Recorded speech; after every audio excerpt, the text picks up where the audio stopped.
una cosa de que aquí hablan y no hace gente buena a San Pablo, ni mucho menos. Es que no. Sí, porque al final es que muchas veces lo que parece. Y bueno, simplemente eso junto con los enlaces municipales a los círculos, ¿no? Que también son muy importantes y queremos que los círculos pues, estén en continua relación con nosotros, haciendo un feedback entre sus propuestas, nuestras decisiones y sus propuestas. Y al final de lo que se trata es de que tengamos a una serie de gente encargada en el Consejo Ciudadano que por área de trabajo y por distrito estén encargados de gestionar todos los temas que los asuntos colectivos requieren y que son necesarios para llevar a buen puerto el programa político y social que pretendemos hacer. Bueno, sí. Bueno, sigo con lo de la participación. La participación la queremos fomentar más todavía y por eso pues vamos a desarrollar unos canales de redes más eficientes de los que tenemos ahora, como son un web. El Consejo Ciudadano se responsabiliza de crear una herramienta para crear webs de Podemos en las cuales puedan gestionar toda su participación, todos sus contenidos y todo de una forma pues, oficial y con unas garantías de seguridad, ¿no? Después también nos comprometemos a romper o a intentar romper la brecha tecnológica que separa a tantos mayores de la posibilidad de participar en los modelos de la política del siglo XXI. Entonces, nos comprometemos a poner sitios fijos en los diferentes barrios, en los que se ha puesto fijos en los diferentes barrios, para que pueda participar todo el mundo que no pueda tener su dentro de su casa o que no se maneje muy bien por las herramientas que normalmente resultan un poco dificultosas. Bueno, y si queréis preguntar algo, me lo podéis decir porque teníamos un poco de para hablar de finanzas. No.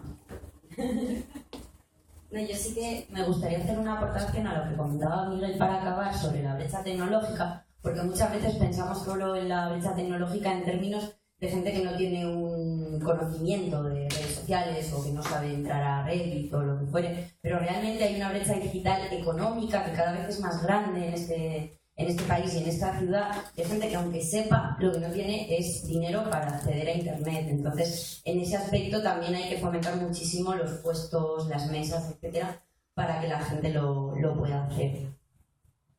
¿Preguntas?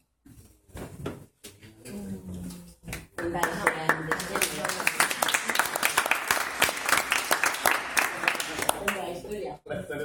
Hombre, si Monedero cuenta algo de mal, pues Sí.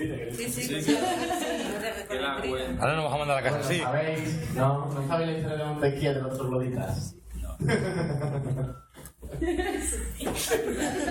No empieza por el final. Estoy viendo a Paula riéndose, ya me entrarás. No, simplemente que era un pueblo de trogloditas muy malos, ¿no? Que estaban siempre pues haciendo maldades y se ponen todos, enferman todos y llaman al médico de una aldea y bueno, llega un médico de una aldea muy lejana y los cura, ¿no? Y cuando lo curan, pues dice, oye, bueno, pagarme por haber curado al pueblo, tal, y lo echan de allí a patada. Una patada, dicen, venga fuera de aquí, no sé qué, tú, tonto, y lo echan. Y entonces, nada, pues siguen su vida de gente mala y un día se vuelven a poner malos, entonces llaman al médico y el médico viene.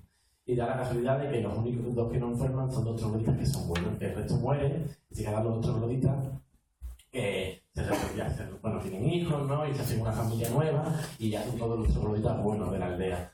Y un día llega el nieto del troglodita a su abuelo y le dice, oye abuelo, ¿qué te parece si hacemos ahora unas leyes que establezcan la norma de comportamiento? Y le dice, ¿pero para qué? Si ahora somos todos buenos, si ya no hacemos cosas malas, y por eso mismo, porque ahora que somos todos buenos, es cuando tenemos que utilizar unas leyes para que el día de mañana, por si acaso no podemos malos, nos recuerden cómo tenemos que comportarnos. Pues igual, ahora mismo es una revolución democrática en la que estamos viviendo la participación pues, de todos los documentos y todo, y lo que hay que hacer es garantizar que esas fórmulas democráticas nunca se pierdan y es más, vayan mejorando el día a día con la transformación social, ¿no? y con el aprendizaje político de una ciudadanía que ha sido privado la oportunidad de participar durante muchos años. Simplemente esa analogía que yo creo que es importante.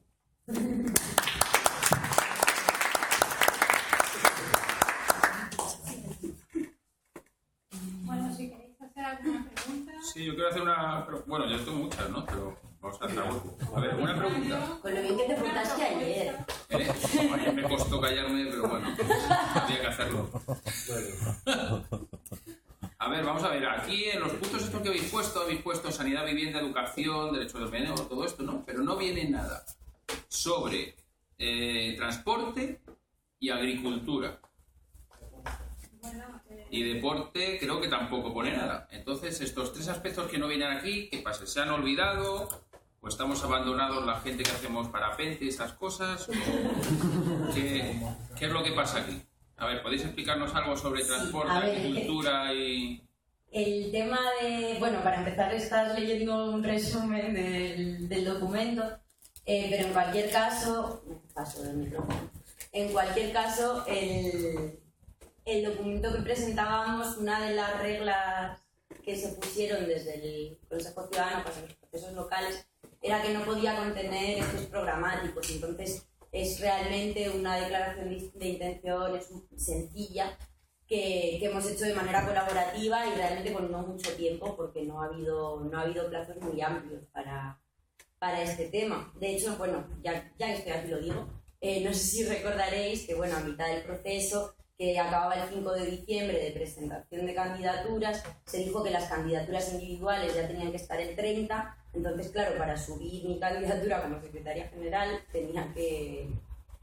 nos quitaron 5 días para realizar los documentos. Entonces, bueno, en ese aspecto hay que entender un poco la prisa. En cualquier caso, nosotros apostamos por ir en una candidatura de Unidad Popular con un programa que hagamos entre todas y todos como hicimos para las elecciones europeas. Y por supuesto, si todas y todos queremos hablar de deportes, de transporte y de parapente, creo que habías dicho, pues evidentemente se hará lo que decidamos entre todos. Sí que es verdad que en el deporte yo creo que hay un tema, en el derecho a la ciudad, si te miras un poco la carta y demás, sí que hay bastantes temas desarrollados sobre eso. Se hablaría de invertir, pues en lugar de en cajas mágicas, en instalaciones deportivas de base, en lugar de en candidaturas a los Juegos Olímpicos. Entonces, por supuesto, eso entendemos que habrá que desarrollarlo así. Vale, de transporte y eso, ¿vamos a seguir utilizando autobuses de gas o van a ser eléctricos o vamos a ir en caballo? ¿Cómo es? Bueno, pues en uno de los puntos... En uno de los ejes que nosotros hemos desarrollado en el programa, uno de ellos está dedicado a lo que deseamos para Madrid, ¿no? Deseamos que Madrid sea una ciudad sostenible y respirable. En ese punto sí que apostamos claramente por el transporte alternativo, por el desarrollo de carriles bici, por el desarrollo de un transporte público que sea accesible a todos los niveles de renta, porque eso es algo que nos parece muy importante. Hoy por hoy hay mucha gente en paro que no puede pagar el abono transporte, que no puede pagar el bono bus, que no puede pagar el bono de metro. Entonces nosotros creemos que ese tipo de medidas sociales son necesarias para que todos los ciudadanos de Madrid puedan disfrutar de su ciudad y tengan derecho, evidentemente, a moverse por ella. Y también para poder buscar trabajo, ¿no? Porque las personas cuando no disponen de dinero para comprar el abono de transporte o para moverse por la ciudad, pues es muy difícil también volver a recuperar un puesto de trabajo, ¿no? Entonces ese aspecto sí que está recogido. De todas formas, como decía Alicia, en las normas de elaboración del documento político organizativo se dejaba muy claro que no podíamos elaborar un programa municipal como tal, porque el programa municipal como tal lo vamos a hacer entre todos y todas de forma colectiva, ¿no? Entonces lo que se pretendía era que señaláramos aquellos aspectos en los que nosotros trabajaríamos, las líneas generales o fundamentales en las que íbamos a desarrollar nuestro trabajo, ¿no? Por supuesto, una de ellas es la apuesta por modelos ecológicos y sostenibles de transporte. Bueno, si queréis una preguntita... Bueno, no habéis contado nada sobre la agricultura, ¿eh? Y aquí tenemos la vega del Jarama, la vega del Tajuña, que son muy fértiles y ahora mismo están hechas un erial, y quería saber si vais a retomar eso o... Bueno, ese es un aspecto que también puede estar recogido en uno de los puntos en el que hablamos de la apuesta por un cambio de modelo económico. En la economía social y solidaria, ¿no? La economía que apuesta por el desarrollo de una economía local, una economía de lo cercano, se trabaja sobre todo en ese tipo de áreas, ¿no? En la agricultura, no solo en la agricultura, ¿no? Pero una de ellas, y la fundamental, es la agricultura, que nosotros y nosotras consumamos productos de la huerta que se cultiven en las zonas cercanas a Madrid capital, claro. Eso es algo fundamental porque es una medida ecológica, porque ahorra transporte, en fin, ahorra costes y desarrolla ejes productivos que están abandonados, ¿no? Porque la agricultura lamentablemente está muy abandonada y es necesario apostar por la recuperación de la producción local.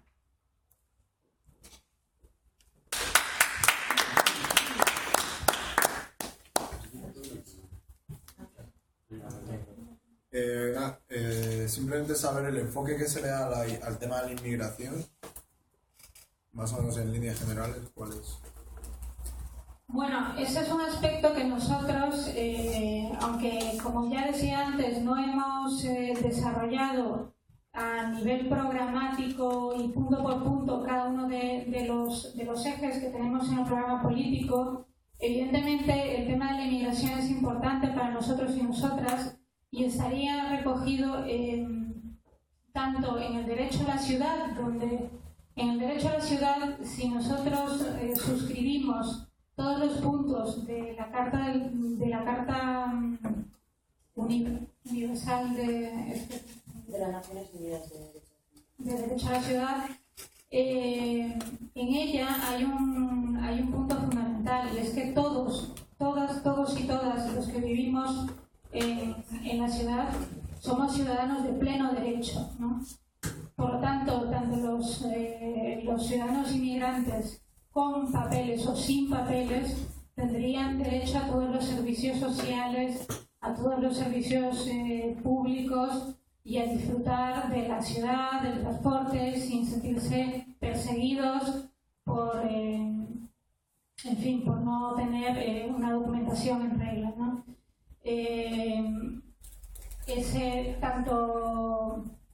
Tanto en ese punto como en unos servicios públicos de calidad, gratuitos y universales, nosotros también apostamos evidentemente por un derecho a la salud que sea universal, ¿no? Es verdad que el ayuntamiento no tiene competencia sobre la sanidad, pero sí sobre otros temas, sobre la dependencia y como sabéis, pues bueno, toda la población migrante también se ve afectada por problemas con sus mayores y sus descendientes, ¿no? en la atención a la dependencia. Entonces, sí que estarían cubiertos todos esos aspectos, ¿no? Es verdad que cuando desarrollemos un programa municipal como tal, si nosotros y nosotras conseguimos llegar al Consejo Ciudadano, trabajaríamos estrechamente con las asociaciones de inmigrantes, que son los que mejor conocen la realidad de la población migrante y los que mejor nos pueden asesorar para cubrir todos aquellos aspectos y todas aquellas necesidades que la población migrante puede tener. Sobre este tema sí que me gustaría explicar una cosa, porque es verdad que cuando decimos suscribimos la Carta del Derecho a la Ciudad, pues lo decía, son un montón de puntos y los conoce quien se la haya leído. Pero sí que hay una cosa, aparte de todos esos puntos y derechos que establece, que es fundamental, que es que la definición de ciudadanía no es la misma que se maneja en el marco normativo español, que es más excluyente. Nosotros entendemos, y la Carta del Derecho a la Ciudad sí lo recoge, que ciudadano es cualquier persona que habita en la ciudad de forma permanente o transitoria. Entonces, no solo tienen derecho a disfrutar de todo lo que hay en la ciudad, sino que va más allá, porque el derecho a la ciudad es decidir sobre esa ciudad. Y en ese aspecto sí que hay que darle muchísima voz a los inmigrantes. Y bueno, a Romy ya le habéis escuchado el acento, no es la única compañera de la candidatura que es de fuera y evidentemente somos muy sensibles con este tema. Bueno, yo en realidad quería hacer una pequeña reflexión y después hacer una pregunta. Desde los inicios de Podemos, cuando se lanzó con toda la ilusión generada y digamos con todo el empoderamiento que ello suponía, había un pilar que se mostraba como fundamental, que era la cuestión de crear poder popular a través de un mecanismo de participación democrática, de empoderamiento ciudadano, etc. Entonces, claro, fueron pasando 2 meses, los 5 eurodiputados, digamos 1.200.000 votos, y creo que como que ha variado la percepción. Es decir, desde unos inicios, mucha gente creo que nos creímos la idea de que participar en política era realmente crear poder popular para echar a la casta, para echar a las élites y para recuperar la democracia en toda su extensión. Sin embargo, ahora nos encontramos con que un modelo casi plebiscitario en el cual prácticamente cuenta la opinión y el ordenador para el cual escribir y un poco, digamos, la participación telemática desde casa. Pero yo creo que la participación no se reduce a eso. Yo creo que crear poder popular, como bien habéis explicado, parte precisamente de tocar la cotidianidad de las personas, sus problemáticas, sus necesidades y sobre todo romper con el chantaje al que nos someten desde arriba. Precisamente por ello yo creo que hay que dar las gracias a la candidatura Madre si puede, porque desde luego juega un papel fundamental. A mí me parece que es desde luego el mejor mecanismo para que la ciudadanía dentro y fuera de Podemos tenga un referente para ganar Madrid, echar a la casta y una vez por todas construir el poder popular que llevamos años buscando desde los inicios del 15M. Por tanto, yo, agradeceros y haceros una pregunta muy breve. Aparte de construir poder popular, ¿qué vamos a hacer cuando tengamos el poder? ¿Qué vamos a hacer cuando la ciudadanía esté realmente organizada? ¿Y cuál es, digamos, la primera medida que tomaríais? Gracias. Vale, vamos a ver. Sí, yo también me echo un poco de menos cuando escuchaba a algunos de los dirigentes decir que echaban de ver en las plazas, que la política si no la haces tú te la hacían otros, que las estructuras serían para el tema oficial, pero luego después nosotros nos organizaríamos pues como siempre lo habíamos hecho. Era así, el discurso ya no se escucha, ¿no? ¿Cuál sería la primera medida? Hombre, la primera medida, desde luego, es, yo creo que empezar a incentivar la economía local, pero la economía local es que la economía local y solidaria y cooperativista no es ninguna tontería, porque tiene 2 ejes fundamentales. El primero es la ecología, que por supuesto es importantísima porque va al transporte y porque cambia las prácticas en las cómo se de producción, ¿no? Y de consumo. Pero es que también es importante porque ayuda a alcanzar la soberanía económica, porque cuando tú empiezas a tener una red de municipios con una economía cooperativista local y cercana, entonces puedes hacerle frente a los poderes económicos actuales, como son pues los grandes centros de alimentación, los grandes supermercados de superficie de alimentación o las grandes tiendas de ropa, que son los grandes poderes. Y entonces a partir de ahí tenemos ahora, por ejemplo, que podemos ahí sacar un medio de comunicación alternativo aquí, mainstream, y con esta forma es la forma de poder hacer un contraataque. Tú no puedes decir no quiero saber nada de vosotros, empieza a cobrar impuestos y ya está. No, tiene que tener una alternativa, y la alternativa tiene que estar con los de abajo. Eso es crear poder popular también, aparte de empoderar y que participen en la política. También es que la gente tome conciencia de cómo tiene que vivir en su sociedad de manera recíproca y solidaria, buscando el diálogo, ¿no?, dentro de la sociedad. Por supuesto que yo creo que todos podemos sentir que el aire de Podemos ha ido cambiando. Y ha ido cambiando muy a nuestra pesar, y bueno, digamos, pesar también de muchos de los compañeros que están aquí y de los que nos están escuchando. Pero yo creo que no hay que dar por perdida la batalla. Creo que incluso estamos jugando cada día más en ligas diferentes. Pues los medios de comunicación nos pueden hacer una liga y después está la otra liga que es la de gente que construye, que participa y que construye de manera conjunta. Por supuesto que cuando tú participas con a golpe de clic a través de una especie de empatía, casi catarsis, que sientes cuando ves a un medio de comunicación en el que te estás desahogando a través de la otra persona y con eso pues tú dices nombre, poder y voto, eso tiene un peligro increíble. Estamos volviendo al tema de la buena voluntad en vez de los mecanismos de control. Estamos volviendo a que una persona puede ser muy buena, porque yo creo que la gente que está ahora mismo pues, en los medios serán estupendas, tienen unas voluntades increíbles, pero el día que a lo mejor pues cambien esas voluntades, vamos todos con él. Pero lo único que nos queda es trabajar por abajo y bueno, intentar ganar Madrid, porque desde luego aquí sí que nos estamos dotando de una estructura que yo creo que, aparte de garantizar que la sociedad civil organizada que hay ahora va a tener un papel importante, creo que también es una propuesta que invita a la gente que no participa a que también empiece a participar más activamente y acabando con esta participación virtual del siglo XXI que a mí me parece que es publicitaria completamente, no un poco, y es muy peligrosa.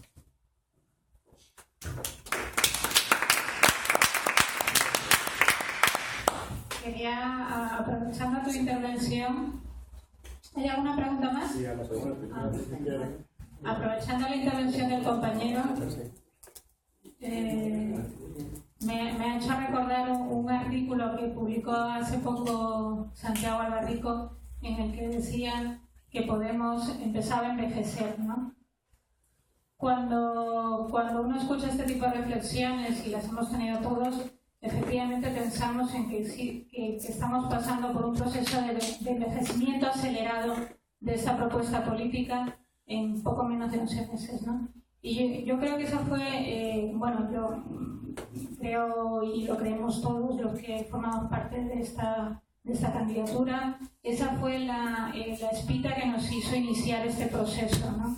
El poner sobre la mesa que efectivamente se pueden hacer las cosas de forma diferente, se deben hacer las cosas de forma diferente, no podemos conformar listas a base de afinidades, porque ese no es el ADN de Podemos. El ADN de Podemos es la participación, es la transparencia, es hacerlo todo público, ¿no?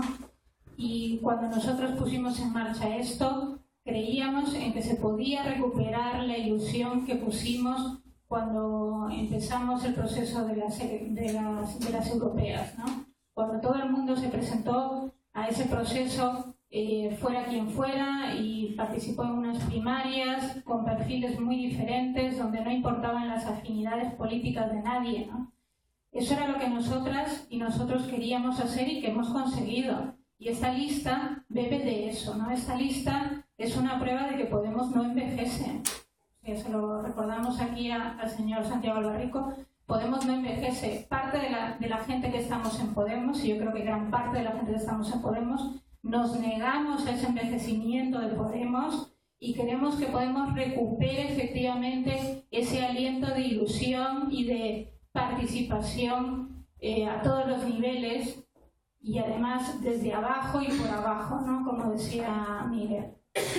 Y en esa línea estamos, y en esa línea vamos a continuar trabajando, porque todo ese trabajo que se ha hecho en los círculos tiene que llegar a las instituciones. Tiene que estar ahí la voz de la gente que trabaja en los círculos, que trabaja en sus barrios, ¿no? Y para nosotros es fundamental que se traslade la autoorganización, la autogestión, la inteligencia colectiva a las instituciones públicas. Yo sí que quería un apunte muy rápido, porque es que estaba muy tentada. Llevo mucho tiempo pensándolo y tu pregunta me ha dado pie, y aunque la respuesta de Miguel es muy correcta, yo sí que tengo un sueño, no como el del discurso, sino igual es un sueño más bien húmedo, de que lo primero que hagamos, que haga la candidatura de Unidad Popular, que llegue al Ayuntamiento de Madrid, porque vamos a llegar, en la primera rueda de prensa, no. Es sacar todos los papeles del ayuntamiento, todos los contratos que tenemos con empresarios mafiosos, romperlos así y decirles: se ha acabado lo de negociar con vuestros primos de la mafia. Ahora os sentáis a negociar con el pueblo de Madrid. Y eso creo que si no nos lo creemos, no vamos a conseguir hacer la auditoría de la deuda que necesitamos poner en marcha para conseguir liquidez en esta ciudad.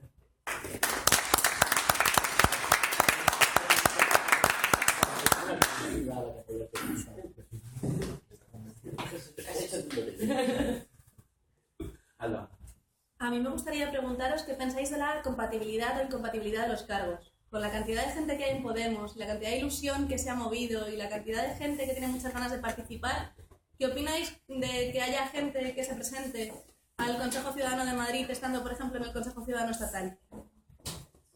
Bueno, yo voy a dejar que respondan mis compañeras. Yo solamente voy a decir dos palabras: vieja política.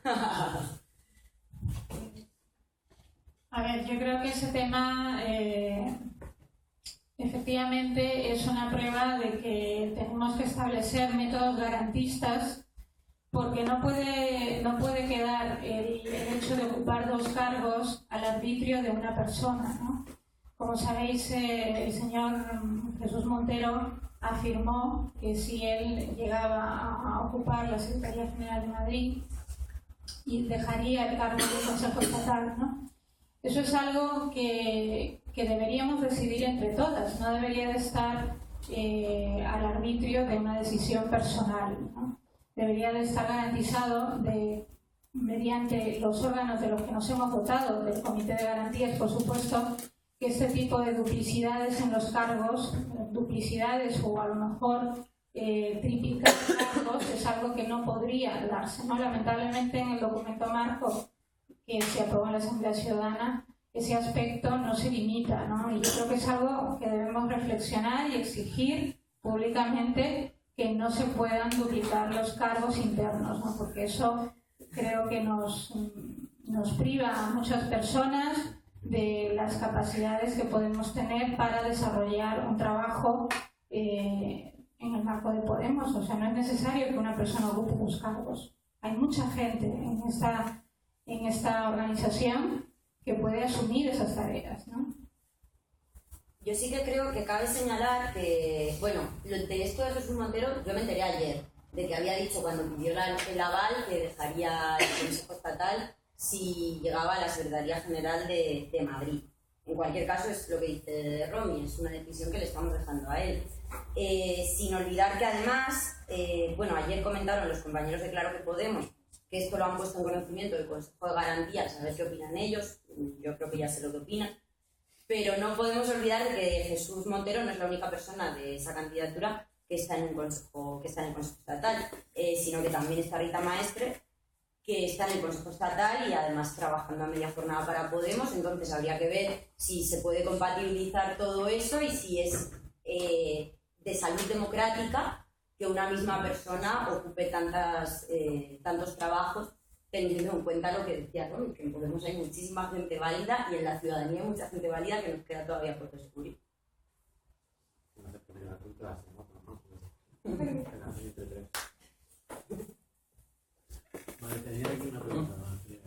Sí, yo tengo una pregunta. A ver, os cuento, yo llevo muchos años de mi vida dedicado y metido de lleno en el movimiento Ocupa de Madrid, creando centros sociales. Empezamos con el Laboratorio 1 en los años 80, Laboratorio 2, Laboratorio 3, Cielito Lindo, Escalera Caracola y todo lo que ha venido después, ¿no? La Dragona, etcétera, etcétera. Y siempre hemos sido los niños malos, cuando realmente lo único que hacemos es dinamizar a la sociedad, crear entornos hasta cierto punto bastante saludables, gratuitos, enseñamos a la población, cuando las primeras oleadas de inmigrantes les enseñamos a hacer pizzas, a hablar en castellano, a comportarse, a miles de actividades, tanto políticas como no políticas, ¿no? Realmente nuestra política es simplemente ser buenas personas, realmente, porque realmente lo somos, ¿no? Y enseñar que otro mundo es posible, ¿no? Que no hace falta vivir tanto del dinero y que, bueno, la felicidad no está precisamente en el dinero, ¿no? Pero siempre hemos sido los niños malos, tanto aquí como en Barcelona, en cualquier parte. No sé si habéis oído que ahora mismo en Barcelona unos compañeros les han desalojado de la casa y curiosamente les han echado porque han encontrado lejía y salfumán en uno de los baños y eso lo han escogido, como hicieron otra vez en otro sitio, ¿verdad?, para decir que ellos estaban intentando hacer bombas. Todo el mundo sabe que con salfumán y con lejía se pueden hacer cosas, pero bombas no. Pero evidentemente esta gente es como es, ¿no? Entonces, a lo que vamos es lo siguiente. Si vosotros llegáis al gobierno, ¿no? ¿Qué papel vamos a tener nosotros? ¿Vamos a seguir siendo los niños malos? Aunque ya tengamos ya canas, ¿no? En esta lucha y muchos golpes ya. ¿O cuál va a ser el aspecto? ¿Cómo pensáis qué papel vamos a tener? ¿Nos vais a seguir persiguiendo? ¿O nos vais a dejar estar? ¿Simplemente dejar estar? O no sé, decirnos algo, por favor. Yo creo que lo primero que hay que decir sobre tu pregunta es que lo de Barcelona ya me parece un problema mucho más grave que el hecho de perseguir la ocupación, que es el hecho de que la Audiencia Nacional pueda acusar de terrorismo sin que haya un acto terrorista que investigar realmente. Y en ese aspecto tenemos que tener mucho cuidado porque mientras sea tan gratuito llamar terrorista a alguien en este país y acusarle de terrorismo, vamos muy mal y tendremos que hacer muchas manifestaciones como la de ayer. Pero sobre el movimiento Ocupa, aunque no es una competencia municipal, sí que es verdad que yo por lo menos opino, y aquí ya te estoy dando mi opinión personal, que tendremos que consensuar entre todos una postura, que la ocupación debería despenalizarse y que tiene además un valor fundamental el movimiento de casas sociales ocupadas. Yo soy de Tetuán, allí tenemos la ENRE y sin la enredadera nunca hubiésemos echado a los fascistas neonazis que se nos colaron en el barrio a dar palizas a la gente. Entonces no se puede negar el valor social del movimiento Ocupa ahora mismo.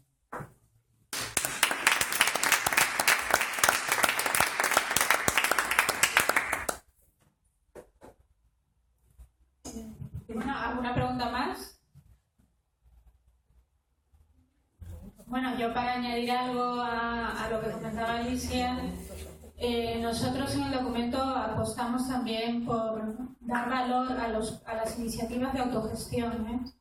Está recogido en uno de los puntos de nuestro documento que aquellas iniciativas de autogestión que se han puesto en marcha en los barrios van a tener un apoyo institucional, ¿no? Yo creo que eso es algo importante y además cuando se ha conseguido que las iniciativas de ocupación tuvieran un apoyo institucional, te pongo un ejemplo, en el caso de Tabacalera, ¿no?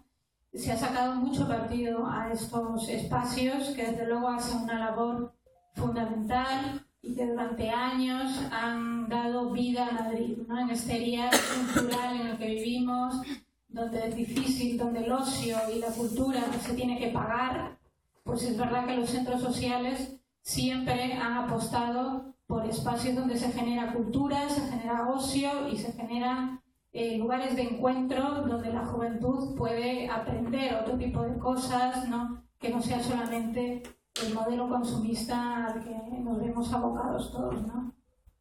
Y bueno, yo comparto plenamente los preceptos de la ocupación. He disfrutado también en esos centros sociales de los que hablas tú, porque ya tengo una edad, entonces lo recuerdo perfectamente.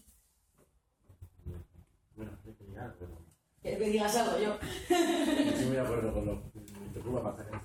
Habla, coge. Yo, por supuesto, yo creo que empecé aquí en Madrid participando en Oficina Vivienda, que nos reunimos en Granada y bueno, pues he ido muchísimo a centros ocupados, ¿no? He aprendido mucho, creo que son importantísimos.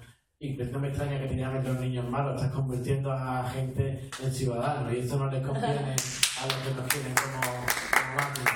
No sé, desde el Consejo Municipal, o sea, del Consejo Ciudadano Municipal, no sé hasta qué punto nosotros vamos a poder intervenir, pero sí desde luego que vamos a luchar por ello y no me cabe la duda de que en la candidatura va a haber alguien que vaya a decir lo contrario, ¿no? Pero seguro que nadie. ¿Otra pregunta? Venga, yo tengo otra. Animado. Bueno, Otra, venga, a ver, otra. Lo que ha hablado la compañera de la auditoría de cuando lleguéis, ¿no? De romper los contratos y ese tipo de cosas, eso es muy bonito, ¿vale? Eso es muy bonito y además queda muy bien. Pero hay un detalle que es el detalle práctico y real. El detalle práctico y real es qué sucede si cuando lleguéis al ayuntamiento es un ayuntamiento que a pesar de los ingresos está en números rojos. ¿Se concedería políticamente a la ciudadanía la labor de poder crear una sociedad autogestionada para poder levantar eso? Porque si estamos en números rojos, vosotros lo sabéis, esto no hay forma de levantarlo. Entonces, ¿cómo gestionaríais esa incidencia? Si llegáis a un ayuntamiento y resulta que aunque rompan los contratos, los ingresos que hay son insuficientes para pagar todo lo que hace falta. O sea, por ejemplo, pediríais a la ciudadanía, por ejemplo, como le comenté a Pablo hace 2 semanas, una cosa así, el plantear un esfuerzo voluntario de la ciudadanía para llevar todo adelante con cierta voluntad. No sé si me explico. O sea, pediríais ayuda a la ciudadanía para decir, aquí hay que poner lo que sea para levantar esto, porque si no, no hay forma. No sé si me explico. Claro, se supone que, bueno, pedir un esfuerzo a la ciudadanía es implicar, porque yo creo que la ciudadanía la tiene que gobernar, pero con eso hay que hay que perder el miedo a hablar con la ciudadanía, porque yo realmente me di cuenta que la política es el miedo a explicar las cosas, a hacer pedagogía, y muchas veces algunos de Podemos están cayendo en ese vicio de soltar el eslogan fácil y de no enfrentarse a la realidad y explicar que esto es un proceso duro y de trabajo colectivo. No, bueno, no voy a poner una de aquí ahora, pero el otro día me llamaba mi hermano y me decía, bueno, a ver cuando llegáis al gobierno y nos solucionáis esto, ¿no? Porque ya vale, ¿no? De tantos robos y tantos sinvergüenza. Y digo, bueno, si pensamos así, mal vamos. Si tú piensas que yo llego desde Podemos, que soluciona a ti los problemas y tú te quedas en tu casa, golpe de clic, mal va. Entonces, hay que tenerlo claro. Por supuesto que se le va a pedir ayuda, pero un apoyo a la ciudadanía, pero un apoyo basado en lo que yo he dicho antes. Yo no he dicho, cuando me ha preguntado Víctor por la primera propuesta que haría, si he hablado de tejer una red económica alternativa basada en lo local, en lo cooperativista y en lo solidario, hablo de eso. Hablo de que tú, para enfrentarte a Arturo Fernández, hay que ponerlo con nombre y apellido, tienes que tener una contrapartida. No puedes decirle, bueno, adiós, y ahora como te quedas, te quedas con una mano delante y otra detrás. No, tienes que tener una alternativa económica, un tejido social que pueda enfrentar y plantarle cara, ¿no? Por eso yo creo que romper los contratos, por supuesto que sí, pero simultáneamente con una nueva construcción, ¿no? O sea, de una destrucción con una construcción. Y eso se hace, por ejemplo, pues, evidentemente, haciendo una auditoría de la ciudadana de la deuda y también cancelando contratos que no sean óptimos para nuestro modelo nuevo económico e incentivando desde el ayuntamiento que todos los concursos y las adjudicaciones, en vez de premiarse por criterios pues de al final a lo mejor de lo más barato, pero después yo le pongo un recargo cuando llama a dar el proyecto y así funcionan las cosas porque todos lo conocemos, pues lo que voy a incentivar es que el proyecto que sea más socialmente más democrático, más inclusivo y más ecológico. Entonces, pues yo también desde el ayuntamiento y también, bueno, pues puedo poner cargas fiscales a los empresarios como Arturo Fernández, porque tienen por muchos motivos, y sí, también puedo liberar fiscalmente al que traiga una propuesta pues mucho más basada en los valores del bien común, de la economía del bien común. Y un poco yo creo que tiene que ser el trabajo colectivo, ciudadano, y que vaya pudiendo destruir a la mafia a través de la inserción de la ciudadanía, ¿no? En la economía.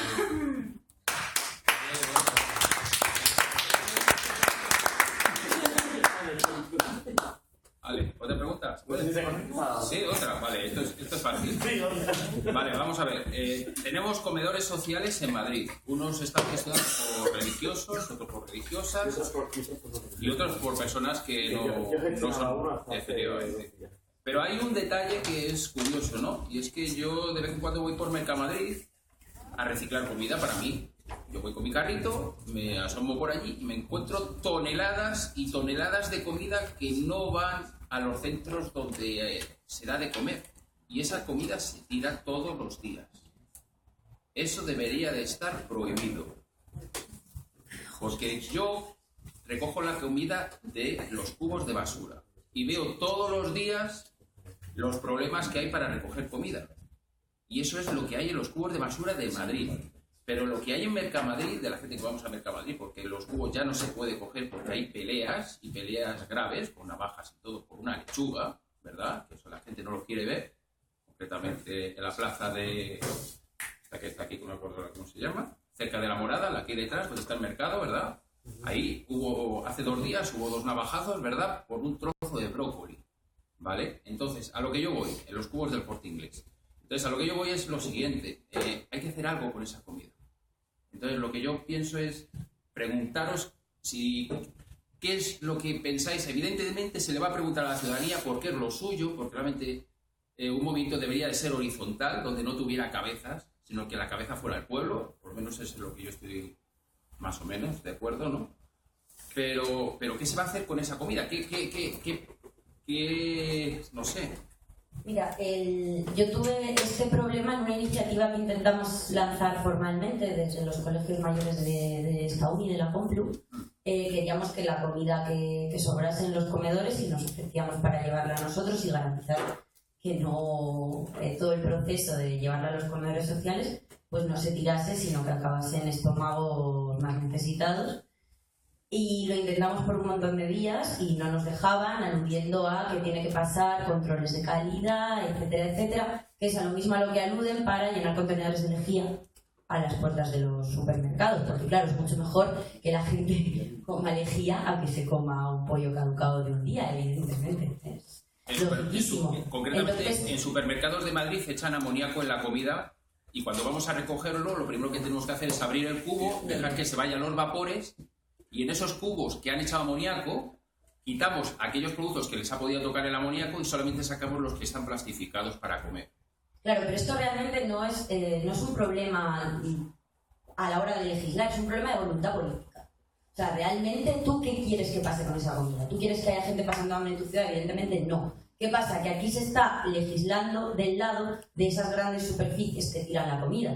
Entonces, cuando legislas para ellos, evidentemente, ellos no quieren dar comida gratis porque entienden que van a bajar los precios, que la gente la va a coger gratis en lugar de comprarla, y eso no es cierto, por supuesto. Entonces, simplemente es tener la voluntad política de legislar para el que menos tiene. No hay que ir más allá. Bueno, me ha hecho Nacho así, que creo que quiere decir que nos vamos de cañas. Pues muchas gracias a todos por venir, a los que nos hayáis seguido a través de los sitios y a los que nos vayáis a votar sobre todo.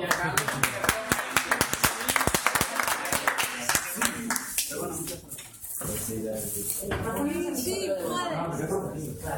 Me voy a mi casa que quería un Bueno, ¿qué te va a llevar la cosa? ¿Medianamente bien? ¿O? Mañana será mejor. Mañana será mejor. Oye, ¿mañana dónde es? ¿Alguien sabe dónde es mañana? Mañana no iban a tener lo de Europa, pero... Es lo de Europa, pero... Romy, ¿qué pasa mañana? ¿Qué sucede? Vamos a cancelar. ¿Se cancela mañana? Vale, pues...